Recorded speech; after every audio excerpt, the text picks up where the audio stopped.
Good morning, children. Today we will start a new chapter, chapter 11, mensuration.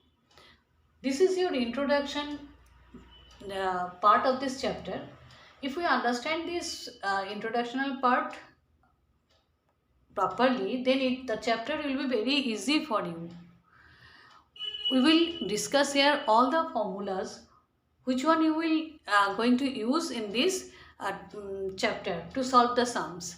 So when you will find this, if it is you understand all these formulas properly, and then the chapter will be very easy for you. First of all, a square. Square is all where all the sides are equal. You know, it is a two-dimensional figure on length and breadth, and here all the sides are equal. That is why it is known as a square. All the sides are equal. See, as all the sides are equal, we are taking the length of the side. We are taking as side only. So when you are finding the area of the square, what you will do? You will find that area of the square is side into side. You have already discussed it in previous classes. Side into side, area of a square. Now perimeter. What do you mean by perimeter? Perimeter means sum of all the sides. That means the boundary. So if all the sides are equal, then if you want to find the perimeter of this square, then you will find 4 into side. Okay. Now area, side into side, perimeter, 4 into side. Unit we will discuss afterwards. Rectangle. In a rectangle, you know that it is the long portion is we will call as length, and the shorter length we will call as width or breadth.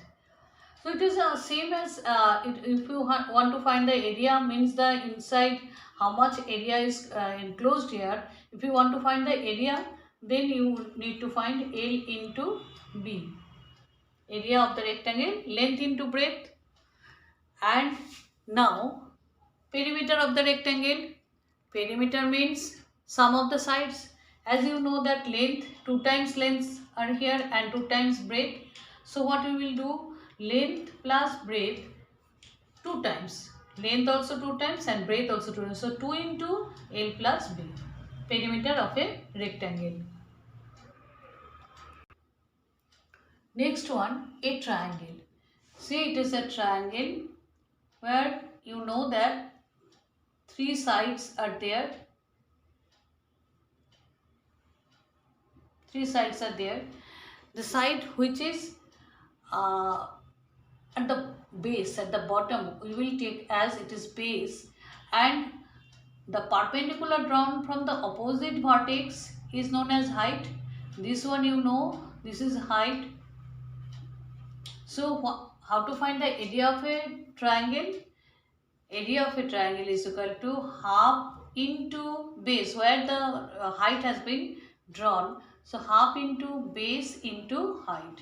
So the base is the portion where it is touch the ground. This you can take this as base. When you are taking this one as base, then height will be drawn from this side.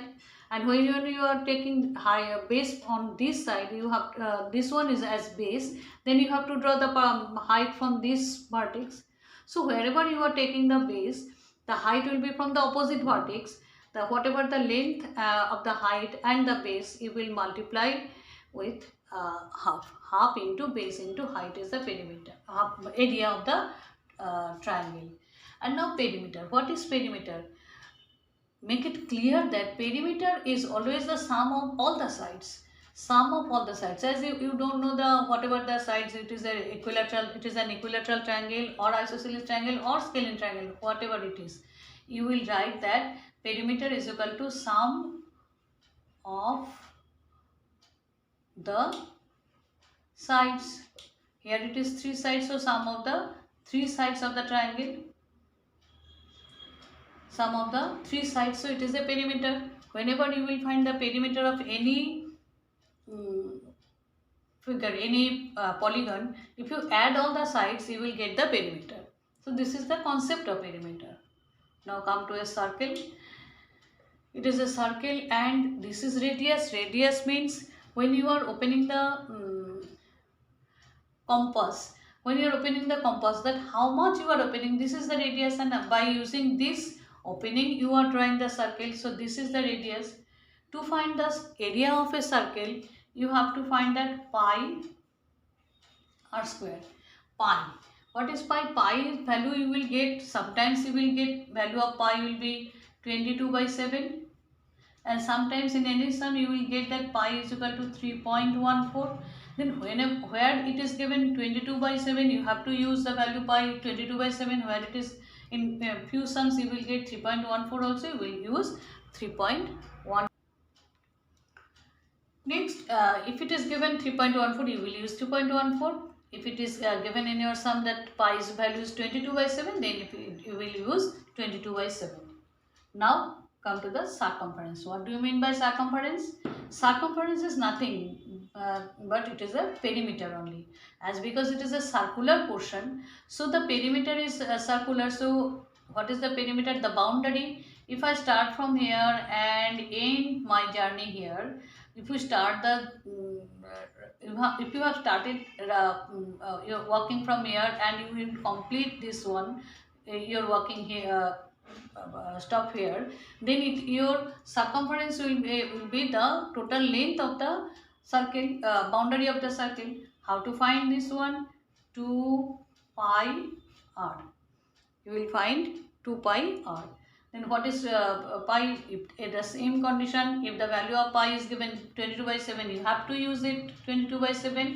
Or if it is given in your sum is 3.14, then you have to use 2. R is for radius.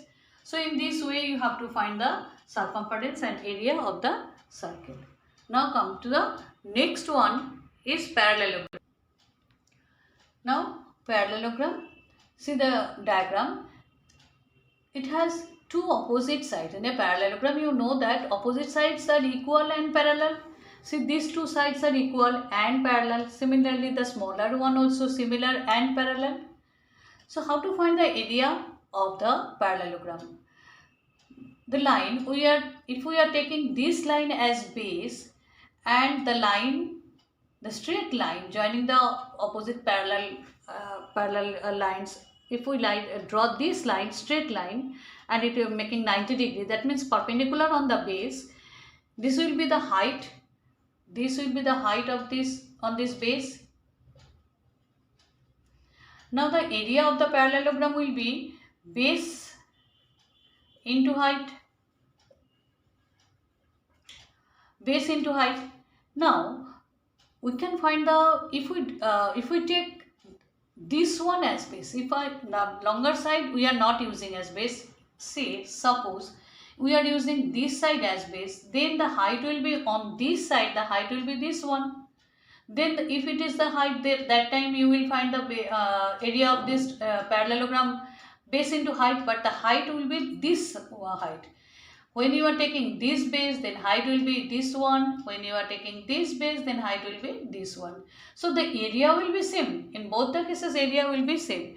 But the when you are taking the smaller one as base, height you can see it is slightly longer. And when you are taking the longer one as base, the height will be slightly smaller, but the result will be same.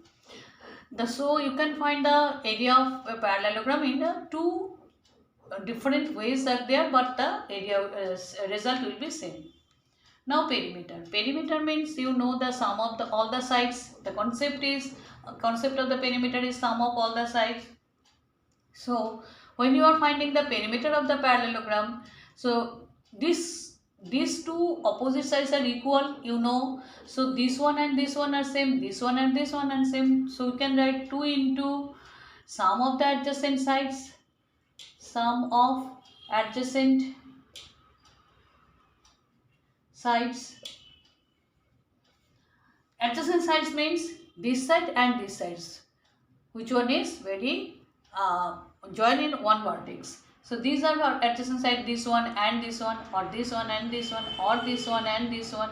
So in this way you can find the perimeter of a parallelogram. Next. Now trapezium. See the figure of a trapezium. You can see that in this kind of figure only one pair of opposite sides are parallel and this pair of opposite sides are non-parallel. These non-parallel sides are the opposite sides and only one pair of sides are parallel to each other. So we have to find the area and the perimeter of the trapezium. When we are finding area, we will take this parallel sides. Say this one is say it is B1 and say it is B2. You can take base 1, base 2, whatever you want to. You can make this base 1 in this one, base 1 this 2 also. So it is up to you. It will not change the area of the parallelogram. And whatever you are thinking that if it is your base and the distance between the two parallel sides is known as height. The distance between the perpendicular distance, always you know that distance is always we are taking as a perpendicular distance, the shortest distance. The perpendicular distance from the between the two parallel lines is known as height. So when you are finding the area of a trapezium, then half into height into sum of the parallel sides. Sum of the parallel sides. Sum of the parallel sides. Or you can write that half into h into b1 plus b2. Whatever is easy for you, you can do. Now perimeter. Perimeter means the boundary. You know that you have to add all the four sides. So sum of all the sides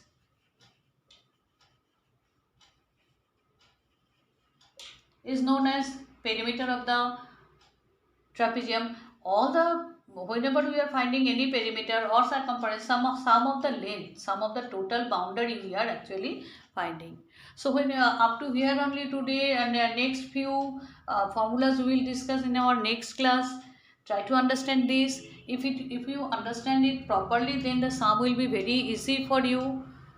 Practice it. Thank you, students.